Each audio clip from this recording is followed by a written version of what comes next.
So అంటే దీని వెనకాల వీరరాఘవరెడ్డి గారు ఒకరు కాదు, దీని వెనకాల ఒక పెద్ద ఇన్వెస్టర్ ఉన్నాడు, చాలా సపోర్ట్ చేసి ఒక పెద్ద టీం ఉంది అని చెప్పి అంటున్నారు చాలా మంది. నిజమేనా అది? ఇన్వెస్టర్ ఉంటే కొంచెం ఉండేదండి, అట్లా ఉండుంటే ఉండేది, కథ వేరే రకంగా ఉండేదండి. చాలా మంది అదే అంటే, కానీ వెనకాల మాత్రం ఒక బెగ్గర్ నన్ను అడగమన్నారు కూడా అసలు ఈ క్వశ్చన్. ఇందాక నేను మిత్రుడితో చెప్తున్నప్పుడు ఇది నిజమేనా ఒకసారి కనుక్కోండి అంటే, నేను అడుగుతాను ఈ క్వశ్చన్ తప్పకుండా అని చెప్పాను. ఇన్వెస్ట్ ఉంటే చాలా ఉండేది.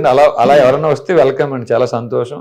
మా చేతికి డబ్బు ఇవ్వక్కర్లేదు, వారి చేతిలో పెట్టుకుని వారినే ఖర్చు పెట్టమని చెప్పండి, మా చేతికి డబ్బు ఇవ్వక్కర్లేదు. కైండ్ సపోర్ట్ అంటారు దాన్ని. కానీ వెనకాల మాత్రం భోజనం పెట్టేవాళ్ళు అయితే భోజనం పెడతారు, నీళ్ళు దాపేవాళ్ళు చాయ్ దాపేవాళ్ళు చాయ్ దాపుతుంటారు. కానీ వెనకాల మాత్రం ఒక బెగ్గర్ ఉన్నాడు అండి. అయ్యా వెనకాల ముందు పక్కల అన్ని పక్కలను ఒక బెగ్గర్, ఒక ముష్టి ఆయన ఉన్నాడండి. ఓకే, ముష్టి ఎత్తుకుంటూ ఉంటాడు శ్మశానాల్లో, ఆయన రామనామ జపం చేస్తూ ఆయన